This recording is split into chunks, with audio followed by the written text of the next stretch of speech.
Hey guys, we're gonna try this again. My apologies.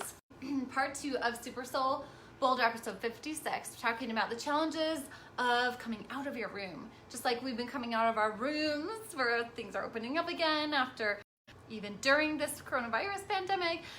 But it's also a lot. Hi Dan, I'm so sorry I'm having these technical difficulties and hopefully it gets better, but I'm not so sure. So we'll try. Well, I'll just try my best here. Anyway, yeah, try again, thanks. Hey Candace. So it's a lot like an injury, right? So that's what I was saying before on part 1 back there. Coming out of our rooms, and I think it's a lot like being injured for a while. We've maybe gotten into this new pattern, and now, okay, we have the okay. And one of the challenges is we kind of just want to get back to normal. You're ready to go run, you're ready to go hike, you're ready to just kind of be normal again, right? We don't want to be in this injured place, and with myself included, all the times I had running injuries and other things, it was like, okay, I'm just kind of done with this, I'm ready to be back. But the body really doesn't work that way. And we might even look at, like, do we actually work that way in terms of, hey Nancy, in terms of being able to just go from one thing, just try this on, maybe you'd feel a little bit better. I'm so sorry for the connection. I'm trying to pause between those breakups, so I'm so sorry. To have a transition, to go from where you are now and allow yourself to progress so that you're not trying to jump back, you're not trying to jump ahead to where you want to be, but you're actually going from where you are.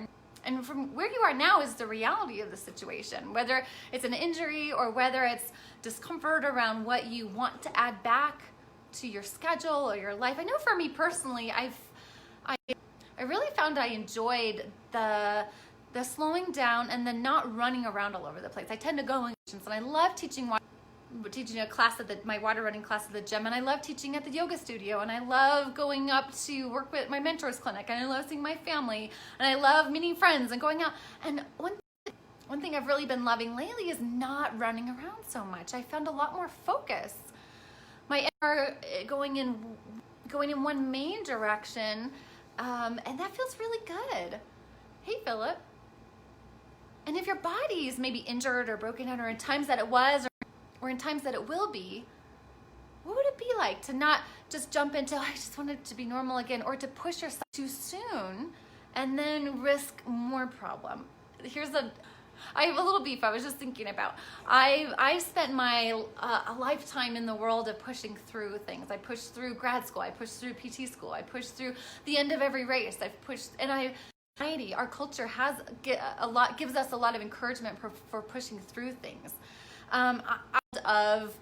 In the world of being a small business owner, I've heard a lot of people lately, maybe today even, saying pushing through, and I don't like that word usage. And maybe there's a way that it means and a way that it works, right? Sure, where it just is a perseverance. Because if you push through an injury, you usually make it worse. Have you guys ever experienced that? And if you push through maybe in a relationship without really dealing with the underlying problem, lots of times we make things worse. Or if you push through running around if you're running around all the time and you just push through and you just keep it up and keep all the balls in the air to juggle, lots of times it has a consequence, right? We get exhausted. We don't do as well as each thing. No, it is on my end, Philip. I'm sorry. I don't know why the broadcast is getting interrupted. I've never actually had this happen before. I'm trying to pause when it says it on my end, but I'm so sorry. It's so broken up. Maybe I'll do a video that's not so broken up. So this is probably a good example. So the broadcast keeps breaking up, and part of me just wants to push through, right? And maybe it's best not to. What would it be like to not push through all the time? I would like to question or bring question to the possibility that not pushing through doesn't mean being lazy, and it doesn't mean not getting anything done. It might actually mean right action. It might actually mean taking action that is more in alignment with yourself, more in alignment with where your body is in the case of pushing through.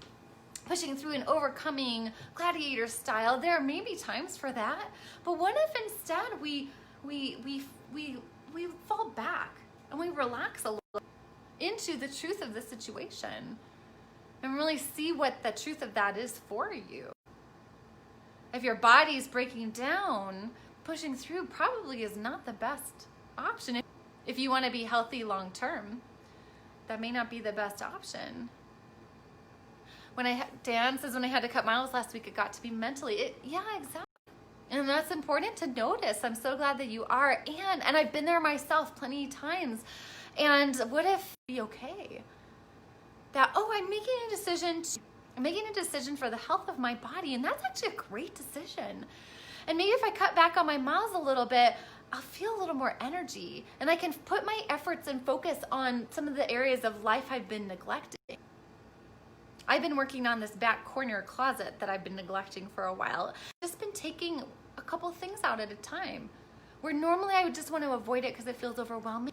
What I'm discovering is that it feels really great to look into these boxes I haven't looked in a while and find places so that I know where things are. And there's actually a lot of. So sometimes I wonder, when we're pushing through and we're maybe injuring ourselves or maybe wearing our life, are we neglecting? What back corner closets in ourselves are we neglecting? Such that maybe it's okay to cut back on miles a little bit, such that you can put some focus in another area.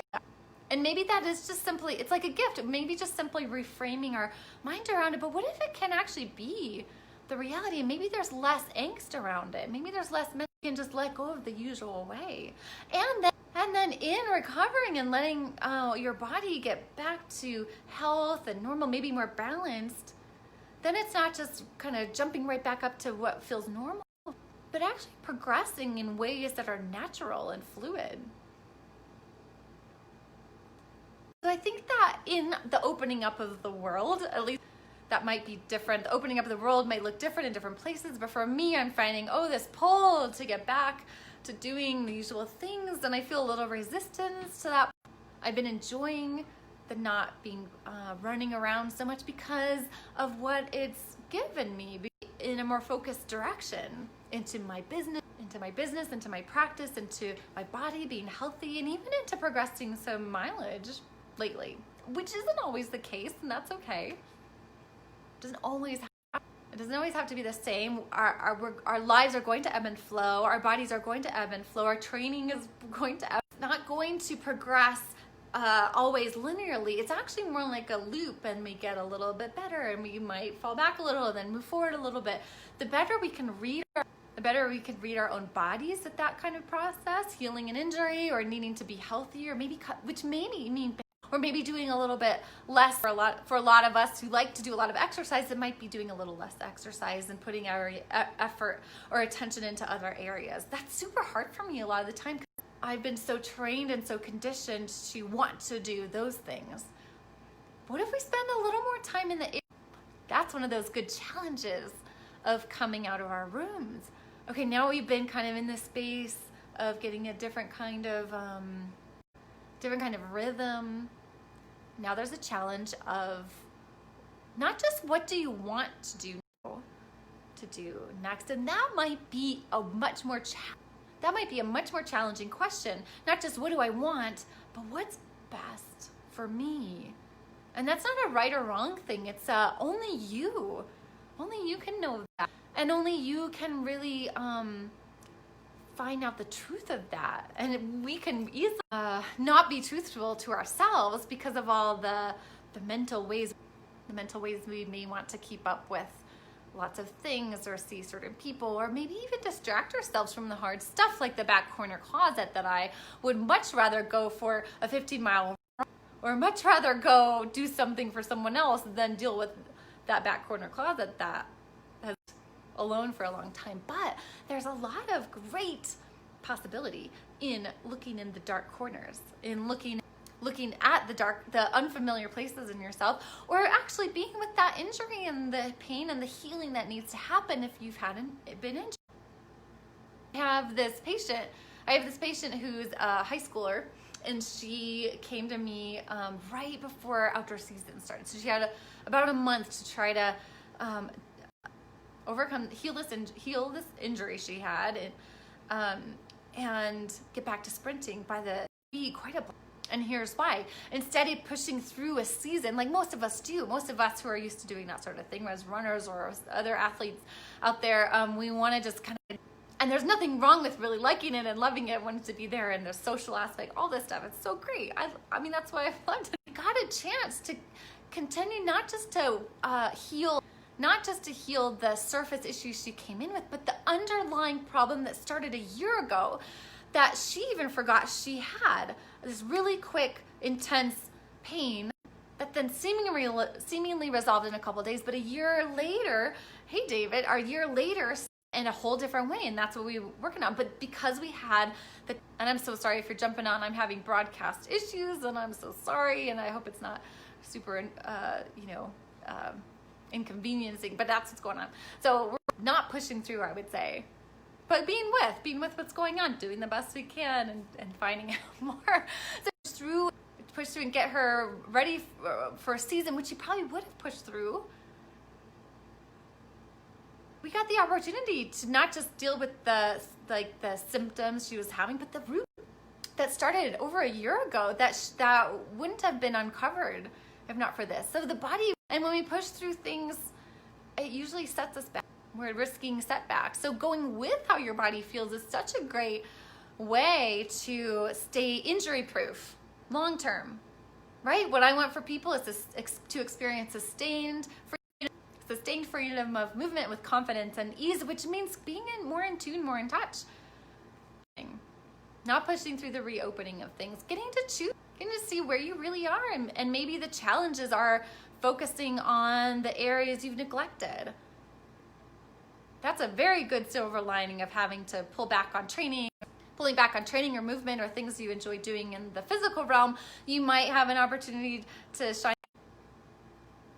So in our coming out of our room, whether it's from an injury or whether it's from stay-at-home orders or anything else that you might think of that comes to mind that feels like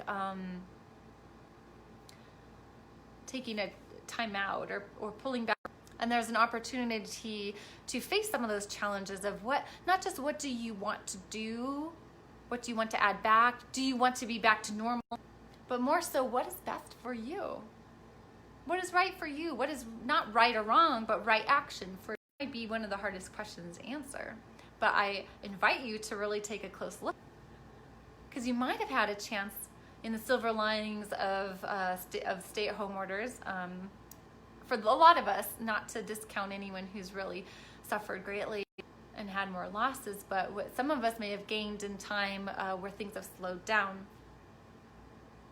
is a chance to see what's essential, see what's important. And so if you have discovered some of those things, I invite you to keep hold of that and really see what you're willing to add back, really see what works best for you, what works in your body, what feels best, not just because someone told you, but for you and your experience for you and your body, what's working for you in your life. It's a more sustained approach, more sustained approach to many aspects, many areas. And thank you all so much for sticking with me despite technological issues. I hope it wasn't too distracting. We can be with that too and just not know. And maybe consider something else. What if we sit back and feel into, and from that place decide what's best for my body, what's best for my life, what works best, and go from there. All right, I'm gonna sign off. Let me know what questions you have. If you have comments, feedback, once again, apologies for the broadcast. I'm not sure what's going on there, if it's a Facebook thing or my phone. But thank you as always for joining me on SuperSoul Boulder, where I'm on a journey to help as many people as possible experience sustained freedom of movement with confidence and ease. And I wish that and for all of you and all of your loved ones as well. So type in the comments if you have feedback, questions, or comments. I love about this and what areas of life are challenging you, or what areas of your body are challenging you. Take care. See you next Monday. Thanks so much for joining. Bye.